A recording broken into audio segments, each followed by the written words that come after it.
India पुराने जमाने की सिविलाइजेशंस और रिच कल्चर का देश बहुत समय से फॉरेन पावर्स के राज में रहा। इसकी समृद्ध धरोहर और सांस्कृतिक विविधता ने इसे हमेशा से एक आकर्षक स्थल बनाया है। 18वीं सदी आते आते ब्रिटिश ईस्ट इंडिया कंपनी, जो कि एक ट्रेडिंग कॉरपोरेशन थी, उसने पूरे सब कॉन्टिनेंट पर अपना कब्जा जमा लिया। व्यापार के बहाने आए अंग्रेजों ने धीरे धीरे अपनी पकड़ मजबूत कर ली और भारत के विभिन्न हिस्सों पर अपना शासन स्थापित कर लिया। कंपनी का राज इकोनॉमिक एक्सप्लॉयटेशन की वजह से इंडियन लोगों के दिलों पर गहरे घाव छोड़ गया। किसानों से भारी कर वसूला गया और उन्हें अपनी ही जमीन पर गुलामों की तरह काम करने पर मजबूर किया गया। ब्रिटिश एडमिनिस्ट्रेशन ने अपनी पॉलिसीज से, इकोनॉमिक ड्रेन और कल्चरल इंपोजिशन से इंडियन लोगों के मन में डिस्कंटेंट के बीज बो दिए। उनकी नीतियों ने भारतीय समाज के ताने बाने को बुरी तरह से प्रभावित किया। ये डिस्कंटेंट कई दशकों तक धीरे धीरे पनपता रहा और आखिरकार फ्रीडम के लिए एक शक्तिशाली मूवमेंट के रूप में फूट पड़ा। लोगों ने अपने अधिकारों के लिए आवाज उठानी शुरू की और स्वतंत्रता की मांग की। ब्रिटिशर्स ने अपनी एडवांस्ड वेपनरी और चालाकी भरी टैक्टिक्स से एक समय के पावरफुल इंडियन किंगडम्स को एक एक करके अपने कब्जे में कर लिया। उनकी सैन्य शक्ति और रणनीतिक चालों ने भारतीय राजाओं को पराजित कर दिया। उन्होंने ऐसी पॉलिसीज लागू की जो उनके खुद के फायदे के लिए थी और अक्सर लोकल लोगों को नुकसान पहुंचाती थी। भारतीय किसानों और मजदूरों को उनके ही देश में पराया बना दिया गया। ट्रेडिशनल इंडस्ट्रीज तबाह हो गई, खेतीबाड़ी चौपट हो गई और इंडियन इकोनॉमी बस ब्रिटिश फैक्ट्रीज के लिए रॉ मटेरियल्स की सप्लायर बनकर रह गई। भारतीय कारीगरों और व्यापारियों की आजीविका छिन गई। इस सिस्टमैटिक एक्सप्लॉयटेशन ने और एक फॉरेन पावर के राज में अपमानित होने की भावना ने इंडियंस के दिलों में आग लगा दी। लोगों में गुस्सा और निराशा बढ़ती गई और उन्होंने अपने अधिकारों के लिए संघर्ष करने का संकल्प लिया। आजादी की चाहत, जो शुरू में कुछ बुद्धिमान लोगों के दिलों में एक छोटी सी चिंगारी थी, धीरे धीरे आम लोगों तक फैल गई और एक शक्तिशाली नेशनल मूवमेंट का रूप ले लिया।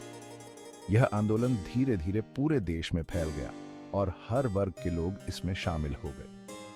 इंडिया के फ्रीडम स्ट्रगल की कहानी कॉलोनियलिज्म की बेड़ियों को तोड़ने के लिए दृढ़ संकल्पित लोगों के अदम्य साहस का प्रमाण है। यह संघर्ष केवल एक राजनीतिक आंदोलन नहीं था, बल्कि यह भारतीय आत्मा की स्वतंत्रता की पुकार थी।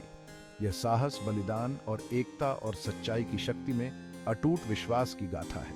भारतीय नेताओं ने अपने भाषणों और कार्यों से लोगों को प्रेरित किया और उनकी एकता ने स्वतंत्रता संग्राम को एक नई दिशा दी। यह कहानी उन अनगिनत नायकों की है जिन्होंने अपने प्राणों की आहुति दी ताकि आने वाली पीढ़ियां स्वतंत्रता की हवा में सांस ले सकें। साल 1857 इंडिया के इंडिपेंडेंस के स्ट्रगल में एक टर्निंग पॉइंट लेकर आया। यह साल भारतीय इतिहास में एक महत्वपूर्ण मोड़ साबित हुआ। शुरुआत हुई एक म्यूटिनी से, जो धीरे धीरे एक बड़े विद्रोह में बदल गई, जो इंडियन सोल्जर्स यानी सीपॉयज ने ब्रिटिश ईस्ट इंडिया कंपनी की आर्मी में की थी। और यह विद्रोह जल्द ही पूरे देश में फैल गया और यह म्यूटिनी जल्दी ही ब्रिटिश रूल के खिलाफ एक बड़े रिबेलियन में बदल गया। यह विद्रोह केवल एक सैन्य विद्रोह नहीं था, बल्कि एक जन आंदोलन बन गया। इसकी इमीडिएट वजह थी नई एनफील्ड राइफल कार्ट्रिजेस का आना, जो सैनिकों के बीच असंतोष का कारण बनी, जिनके बारे में अफवाह थी कि उन पर जानवरों की चर्बी लगी है। और यह अफवाह तेजी से फैल गई, जो हिंदू और मुस्लिम दोनों धर्मों के लोगों के लिए ऑफेंसिव था।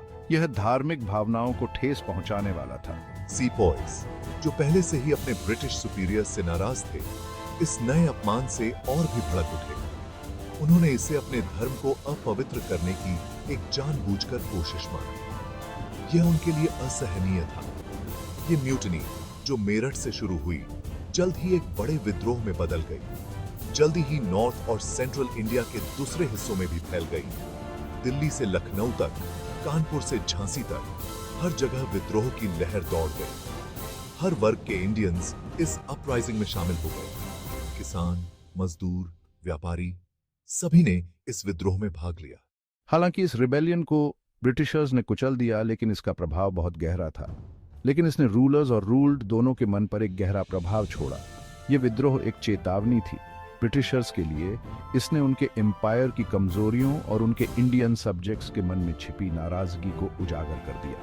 यह उनके लिए एक वेकअप कॉल था। इंडियंस के लिए यह रेजिस्टेंस का एक पावरफुल सिंबल बन गया, उनकी हिम्मत और अपनी फ्रीडम के लिए लड़ने के डिटर्मिनेशन का प्रमाण। यह उनके संघर्ष की शुरुआत थी। उनकी हिम्मत और अपनी फ्रीडम के लिए लड़ने के डिटर्मिनेशन का प्रमाण। यह विद्रोह उनके साहस और संकल्प का प्रतीक बन गया। हालांकि अपने इमीडिएट ऑब्जेक्टिव में ये सफल नहीं हो पाया, लेकिन इसने एक नई दिशा दी। लेकिन 1857 के अपराइजिंग के बहुत दूरगामी परिणाम हुए। इसने भारतीय स्वतंत्रता संग्राम की नींव रखी। इससे ईस्ट इंडिया कंपनी खत्म हो गई और यह एक बड़ा बदलाव था, और इंडिया सीधे ब्रिटिश क्राउन के शासन में आ गया। यह एक नया युग था।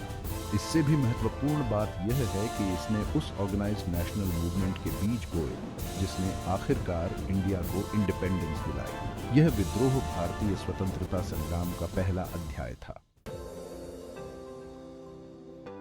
1857 के अपराइजिंग के बाद इंडियन लीडर्स की एक नई जनरेशन का उदय हुआ। वेस्टर्न एजुकेशन और लिबरल आइडियाज से प्रभावित इन लीडर्स ने ब्रिटिश रूल को चुनौती देने के लिए एक यूनिफाइड और ऑर्गेनाइज्ड मूवमेंट की जरूरत को पहचाना। इसी रियलाइजेशन ने 1885 में इंडियन नेशनल कांग्रेस के गठन का रास्ता बनाया। कांग्रेस के शुरुआती सालों में एडमिनिस्ट्रेशन में इंडियंस की ज्यादा पार्टिसिपेशन के लिए मॉडरेट डिमांड्स की गई। दादा भाई नौरोजी, गोपाल कृष्ण गोखले और फिरोज शाह मेहता जैसे नेताओं ने कॉन्स्टिट्यूशनल रिफॉर्म्स की वकालत की और अपने गोल्स को हासिल करने के लिए डायलॉग और पिटिशन पर जोर दिया। कांग्रेस ने देश के अलग अलग हिस्सों से आने वाले एजुकेटेड इंडियंस को एक साथ आने, अपनी ग्रीवेंसेस शेयर करने और ब्रिटिश रूल के खिलाफ एक कॉमन स्ट्रेटजी बनाने के लिए एक प्लेटफॉर्म प्रदान किया। नेशनलिस्ट सेंटिमेंट, जो पहले सिर्फ इंटेलेक्चुअल एलीट तक ही सीमित था, अब आम लोगों में भी फैलने लगा। हालांकि कांग्रेस का मॉडरेट अप्रोच और ब्रिटिशर्स से कोई सिग्निफिकेंट कंसेशन हासिल करने में उसकी फेलियर की वजह से उसके कुछ मेंबर्स का मोहभंग होने लगा। इसने एक और अधिक रैडिकल और असर्टिव नेशनलिस्ट मूवमेंट के इमर्जेंस का रास्ता साफ किया। Section 4, Gandhi's arrival, a turning point in India's struggle. 1915 में मोहनदास करमचंद गांधी का आना हुआ, जो एक लॉयर थे जिन्होंने साउथ अफ्रीका में रेशियल डिस्क्रिमिनेशन के खिलाफ सत्याग्रह मूवमेंट को लीड किया था और उसे सफल बनाया था। इंडियन पॉलिटिकल सीन पर गांधी जी के आने ने देश के इंडिपेंडेंस स्ट्रगल में एक टर्निंग पॉइंट मार्क किया। गांधी जी ने अपनी नॉन वायलेंट रेजिस्टेंस यानी सत्याग्रह की फिलॉसफी से इंडियन लोगों की कल्पना को अपनी गिरफ्त में ले लिया। उन्होंने नॉन वायलेंस की इनहेरेंट पावर को पहचाना और उनका मानना था कि यह माइटी ब्रिटिश एम्पायर के खिलाफ एक पावरफुल वेपन साबित हो सकता है। मेरी सिंपल लाइफस्टाइल, गरीब और दबे कुचले लोगों के लिए एम्पैथी और ट्रूथ और जस्टिस में अटूट विश्वास ने इंडियन लोगों के दिलों को गहराई से छू लिया।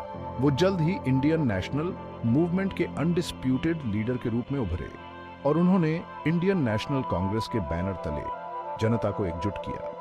सेल्फ रिलायंस के उनके मैसेज ने और अन्यायपूर्ण कानूनों के खिलाफ नॉन वायलेंट रेजिस्टेंस के लिए उनके आह्वान ने इंडियन आबादी को प्रेरित किया। मेरे आने ने इंडियन फ्रीडम स्ट्रगल को एक एलीट मूवमेंट से एक मैस मूवमेंट में बदल दिया और जीवन के सभी क्षेत्रों से लाखों ऑर्डिनरी इंडियंस को इसमें शामिल किया।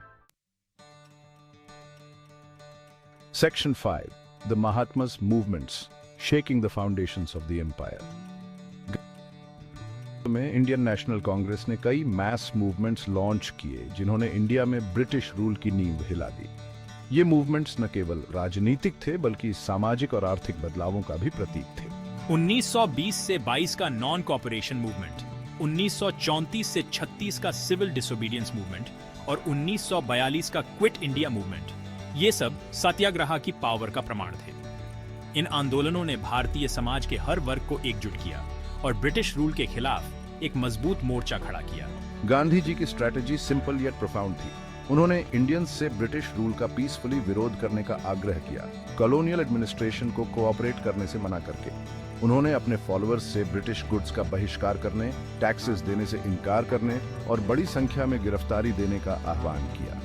इस रणनीति ने न केवल ब्रिटिश इकोनॉमी को प्रभावित किया बल्कि भारतीयों में आत्मनिर्भरता और एकता की भावना भी जगाई। इन मूवमेंट्स में सभी कास्ट्स, क्रीड्स और रीजन्स के इंडियंस ने अभूतपूर्व पार्टिसिपेशन की। गांधी जी के मैसेज से प्रेरित होकर पुरुषों, महिलाओं और बच्चों ने बहादुरी से ब्रिटिश रिप्रेशन का सामना किया, जिसमें इम्प्रिजनमेंट, लाठीचार्ज और यहाँ तक कि गोलियां भी शामिल थीं। इन आंदोलनों ने भारतीय समाज में एक नई जागरूकता और साहस का संचार किया।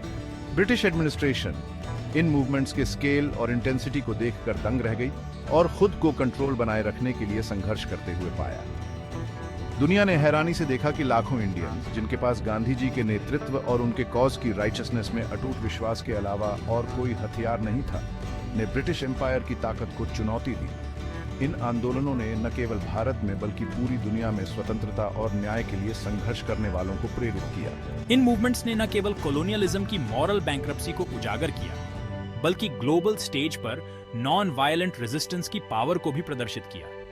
इन आंदोलनों ने यह साबित कर दिया कि अहिंसा और सत्याग्रह के माध्यम से भी बड़े से बड़े साम्राज्य को झुकाया जा सकता है।